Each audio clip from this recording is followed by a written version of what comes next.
Oi, gente. É, oi, oi, gente, tudo bem com vocês? Pessoal, o que eu vim falar hoje? Eu vim falar, gente, que Jesus, ele é tudo na nossa vida. Tipo assim, você busca dinheiro, você pode buscar dinheiro, pode buscar fama, mas não adianta buscar coisas materiais se você não tem Jesus.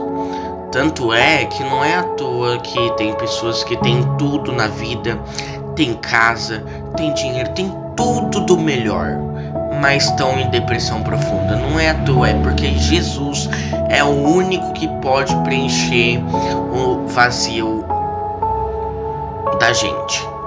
Jesus é o Senhor dos senhores e Rei dos reis.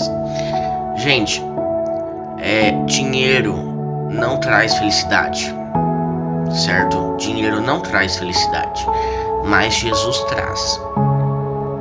O dinheiro traz benefícios. O dinheiro traz ajuda, mas o dinheiro não traz felicidade, né? O dinheiro ajuda, mas o dinheiro não traz felicidade.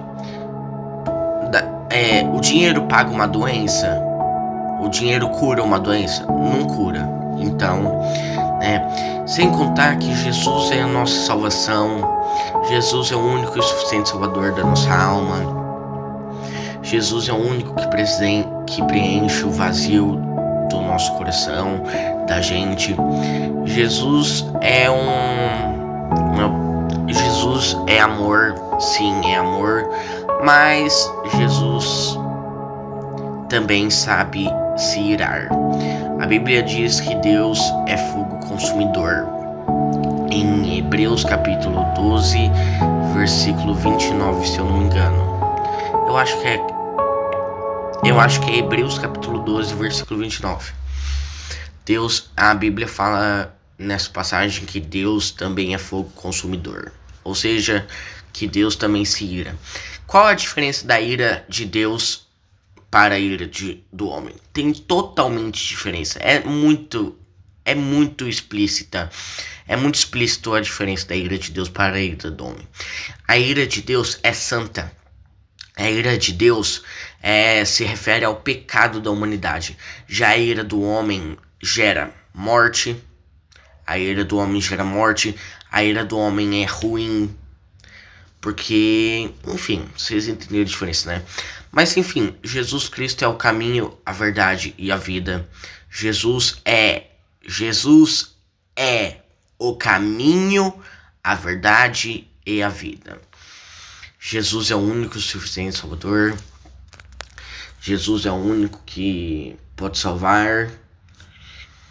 E é isso, né, pessoal? Jesus preenche o vazio do nosso coração. E Jesus um dia vai voltar. Eu creio que está próximo. Eu creio que é nesse século ainda. Mas a Bíblia proíbe estipular datas. A Bíblia proíbe falar datas. Ela fala pra gente observar os sinais. E os sinais do Apocalipse, do princípio das dores, estão acontecendo. Rumores de guerras, terremotos, fomes, doenças. Atenção, sempre houve, concordo. Mas a Bíblia compara os sinais da natureza com as dores de parto. Quando as dores de parto começam, o bebê está próximo de nascer? Sim. Mesma coisa, quando os sinais na natureza aumentarem, o rei está próximo de voltar. Entendeu? A Bíblia compara isso, entendeu? Da mesma maneira que quando as dores de parto começam, o bebê vai nascer. Quando os sinais na natureza começarem, que já começou, e aumentarem, o rei está próximo de voltar, está batendo a porta. Certo, pessoal? Vamos orar pelos povos não alcançados. Vamos orar pelos desviados. Vamos orar pelas pessoas perdidas no mundo. Porque a Bíblia diz que Jesus, que A Bíblia diz: e este evangelho será pregado no mundo todo, e então virá o fim. Ou seja, Jesus não vai voltar enquanto o máximo de pessoas não forem salvas. Por quê? Porque isso é graça. A demora da volta de Jesus, do arrebatamento da igreja, está sendo graça. Ele não está voltando porque ele está querendo que mais pessoas se salvem. Então, gente, se vocês não tiver condição de ir para outros países, outros lugares espalhar o evangelho, pelo menos orem. Pelo menos ora por alguém. Pelo menos ora pelos povos alcançados. Pelo menos ora pelos povos perdidos. Pelo menos ora pelos desviados da igreja. Né? E também tem que orar pela nação de Israel. Para Deus acampar anjos lá para defender Israel. E para ele cobrir, guardar e proteger Israel debaixo das asas dele e do esconderijo dele. Enfim, orem por Israel. Por causa dessa guerra, certo? Orem por Israel. Enfim, pessoal, o recado de hoje é: Jesus é o único que pode preencher o vazio no seu coração. Então é isso, pessoal. Deus abençoe vocês, tá bom?